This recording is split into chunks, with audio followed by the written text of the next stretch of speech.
মানহা ছাড়ো তো এসব। সারাটা দিন তুমি কাজ করো, ক্লান্ত হও না তুমি? আরে আমি তো থালা বাসনগুলো ধুচ্ছিলাম। কিচ্ছু দিতে হবে না তোমার, চলো এখান থেকে। আরে কোথায় নিয়ে যাচ্ছ? আমার রান্না বান্না বাকি এখনো। কোনো কথা বলবে না, চলো।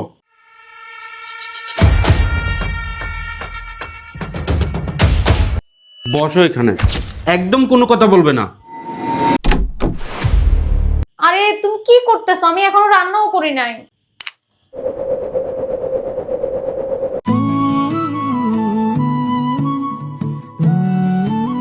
তুমি সারাদিন বাসায় কাজ করো, কিন্তু বাসার কেউ তোমাকে হেল্প করে না। তুমি একলা হাতেই পুরো সংসারে কাজ করো, তাই আজকে তোমার কোনো কাজ করতে হবে না। তুমি রেস্ট করো, আজকে বাসার সব কাজ আমিই করব।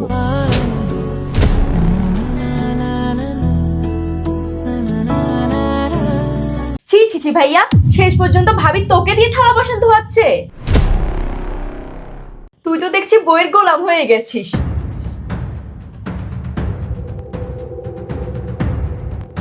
সি সি সি ভাইয়া, তুই ঘর ঝাড়ু দিচ্ছিস, মেয়েদের কাজ তুই কেন করতেছিস? তুইও কিভাবে গোলাম হয়ে গেছিস?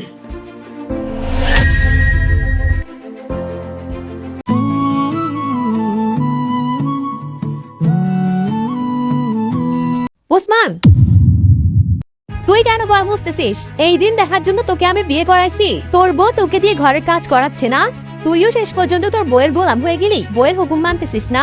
ছি ছি ছি।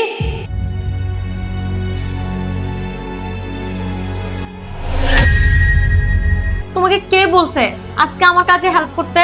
সবাই তোমাকে কতগুলো কথা শোনাইলো, কত অপমান করলো। তুমি নাকি বইয়ের গোলাম। আচ্ছা, তুমি মন খারাপ করতেছো কেন?